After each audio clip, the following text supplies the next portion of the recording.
Agricultural income. Let's complete the chapter within 5 minutes. Agro income chapter में सिर्फ 4-5 paragraph है जो आपको पढ़ना है। पहला कि एग्रीकल्चरल इनकम का ट्रीटमेंट क्या है, दूसरा एग्रीकल्चरल इनकम कहते किसे है, तीसरा कुछ एग्जाम्पल्स आपको इसमें करना चाहिए, एंड चौथा कि यदि पार्टली एग्रो इनकम है पार्टली नॉन एग्रो इनकम है तो क्या करे, और पांचवा यदि किसी बंदे की agro income non agro income दोनों है तो उसका टैक्स कैसे निकालते हैं। सबसे पहले अपने स्टार्ट करते हैं सेक्शन 10 सबसेक्शन 1 से। सेक्शन 10 सबसेक्शन 1 में बोला हुआ है कि agricultural income in India is exempt from tax. जब एग्रो इनकम इंडिया में एग्जेम्प्टेड ही है तो फिर ये बहुत इंपॉर्टेंट हो जाता है कि what is agro income. That is defined in section 2 subsection 1A। As per section 2 subsection 1A जिसमें 5 पॉइंट दिए हुए हैं, उसमें कहा हुआ है कि एनी रेंट और revenue derive from agricultural land in India is an agro income. Number 2, an income from agricultural activity in India is an agro income. Here agricultural activity means दो पार्ट है इसमें, basic operation and subsequent operation. What is basic operation means? Basic operation means all activities applied before germination of plant, and subsequent operation means all activities applied after germination of plant. तो एक बार plant germinate हो जाए उसके पहले आपने जो भी किया, tilling of land, seeding, sowing, all these are basic operation. और एक बार प्लांट जर्मिनेट हो जाए उसके बाद आपने जो भी किया, insecticide, pesticide, maintenance, harvesting, all are subsequent operation. Agricultural activity के लिए बेसिक ऑपरेशन होना जरूरी है, सब्सिक्वेंट ऑपरेशन हो या ना हो। तो यदि आपने मेयरली बेसिक ऑपरेशन किया है तो आपने एग्रीकल्चर किया है, और यदि आपने मेयरली सब्सिक्वेंट ऑपरेशन किया है तो आपने एग्रीकल्चर नहीं किया है। Number 3, any income from a process to make agro produce fit for market. Number 4, any income of sale of agro produce by the cultivator or receiver of rent in kind. And पांचवा जो most important है कि farm house की income भी agro income मानी जाएगी यदि आप ये 3 कंडीशन सेटिस्फाई करें। पहला, the house is situated in immediate vicinity of agricultural land.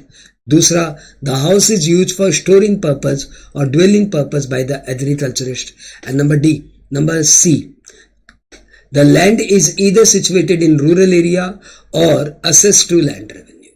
यहाँ पे रूरल एरिया मतलब वो एरिया जहाँ की पॉपुलेशन 10,000 तक है।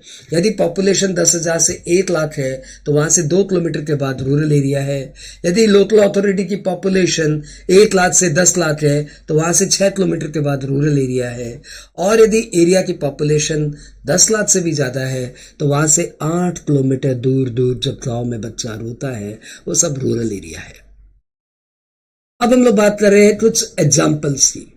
तो भैया कुछ एग्जाम्पल्स है जो बहुत पॉपुलर है, आपको दिमाग में रखने चाहिए कि income from dairy farming is not an agro income, income from poultry culture is not an agro income, income from mining is not an agricultural income, income of sericulture like silk farming is not an agro income, और income of PC culture यानी जिसको हम लोग fishing बोलते हैं is not an agro income. Income from gardening is an agro income. घर की छत पे पॉट्स में, गमलों में यदि आप खेती बाड़ी करते हो और वहां पे आप बेसिक ऑपरेशन करते हो तो it is an agro income. ठीक है।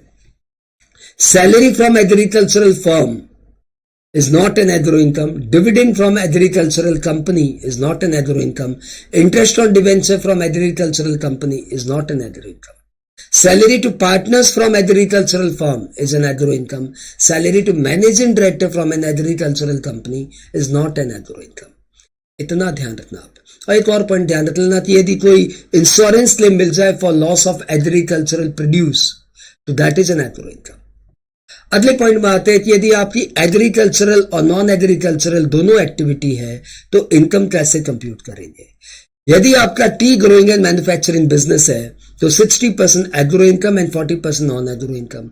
यदि आपकी coffee growing and manufacturing business है तो फिर से 60% agro income, 40% non agro income. और यदि आपका कॉफी नट फॉर्म में बिकता है तो 75% agro income, 25% non agro income. और यदि आपका rubber growing and manufacturing business है तो 65% agro income, 35% non agro income. यदि इन सब के अलावा आप और कोई एक्टिविटी कर रहे हो तो आपको एक प्रोसेस में जाना पड़ेगा। सबसे पहले आपको 2 पीएल अकाउंट बनाने पड़ेंगे। एग्रो के खर्चे एग्रो पीएल में डालिए, बिजनेस के खर्चे बिजनेस पीएल में डालिए, एग्रो का सेल एग्रो पीएल में डालिए, बिजनेस का सेल बिजनेस पीएल में डालिए। कोई भी कॉमन एक्सपेंडिचर है तो दोनों में अपॉर्शन कर दीजिए रीजनेबल रेशियो में, जो कि सब में दिया रहेगा। और जो भी एग्रो प्रोड्यूस मैन्युफैक्चरिंग में काम यूज हो रहा है उसे हम बोलेंगे इंटर ट्रांसफर, और इंटर ट्रांसफर एग्रो पीएल के लिए माना जाएगा सेल और बिजनेस पीएल के लिए माना जाएगा परचेजेज। और ये इंटर ट्रांसफर हमेशा वैल्यू होगा एट मार्केट प्राइस। बात क्लियर? अब ट्रीटमेंट ऑफ एग्रो इनकम, यदि आपका एग्रो इनकम है तो इनकम कंप्यूट करते समय, टैक्स कंप्यूट करते समय उसका क्या फर्क पड़ेगा, क्या फर्क आ जाएगा उसका। तो इनकम कंप्यूट करते समय आपको पहला स्टेप करना पड़ेगा। पहले आप ये समझो कि किसके ऊपर अप्लाई होगा। ये अप्लाई होगा इंडिविजुअल पे, एचएफ पे, ओपी पे, बीओआई पे, एजेपी पे, क्योंकि ये सब स्लैब रेट से टैक्स होते हैं। दूसरा, इनकी non agro income exempted selling यानी 2.5 लाख, 3 लाख, 5 लाख से ज्यादा होनी चाहिए। और इनकी इनकी एग्रो इनकम 5,000 से ज्यादा होनी चाहिए। ये फिल इन द ब्लैंक्स में भी पूछता है। Agro income must be more than 5,000। तब इनका टैक्स कैसे निकलेगा? पहला स्टेप है कि आप एग्रो इनकम और नॉन एग्रो इनकम जोड़ के टैक्स निकालिए। दूसरा स्टेप है कि आप एग्रो इनकम में एग्जेम्प्टेड सेलिंग यानी 2.5 लाख, 3 लाख, 5 लाख एग्रो इनकम में जोड़ के फिर उस इनकम पे टैक्स निकालिए। और थर्ड स्टेप है 1 - 2 यानी this first step minus second step को एडजस्ट करिए और फिर जो आएगा दैट इज टैक्स। अब इसमें सरचार्ज और सेस और रिबेट का जो आपको एडजस्टमेंट करना वो और कर दीजिए। सरचार्ज लगेगा कि नहीं लगेगा इसलिए सिर्फ टैक्सेबल इनकम देखते हैं, रिबेट मिलेगा कि नहीं मिलेगा इसलिए सिर्फ टैक्सेबल इनकम देखते हैं, सेस तो लगेगा ही। तो इस तरीके से आपने सिर्फ एंड सिर्फ 7 मिनट में यह चैप्टर फिनिश किया। एग्रो इनकम जिसे अभी आपने 7 मिनट में किया, यदि आप इसे 2 मिनट में फिर से रिवाइज करना चाहते हैं तो आपको टैक्स म्यूजिक को अपनाना चाहिए। धुन बड़ी प्यारी है, छठ मैया का भजन है जो हम सब का बड़ा ही दिल से अटैच्ड है। उसी धुन को हमने एग्री इनकम में लिया है। एग्री लैंड इंडिया में भाड़े पे दे, एग्रो इनकम बोलो उसको तुम।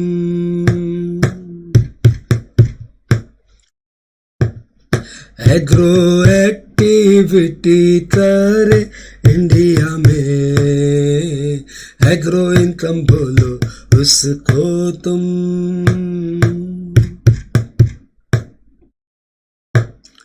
एग्रो प्रोड्यूस प्रोसेस कर मार्केट करे, एग्रो इनकम बोलो उसको तुम।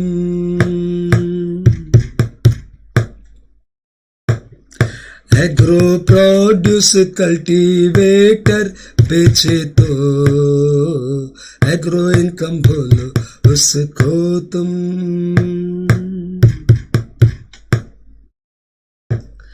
फार्म हाउस खेत के बाजू में हो, फार्मर रहो उसमें तुम।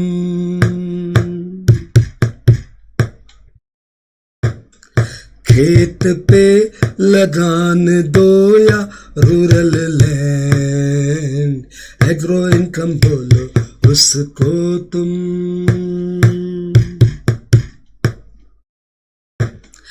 टी ग्रोइंग मैन्युफैक्चरिंग बिजनेस 60-40 करो उसका तुम।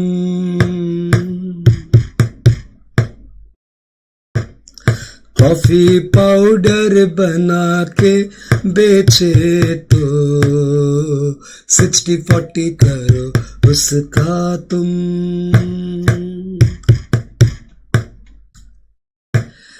कॉफी नट फॉर्म में बेचे जो 75 करो तुम।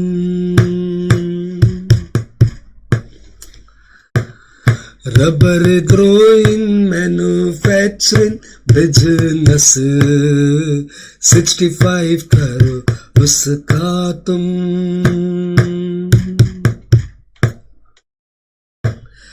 और कोई इंटीग्रेटेड एक्टिविटी, 2 PL खोलो उसका तुम।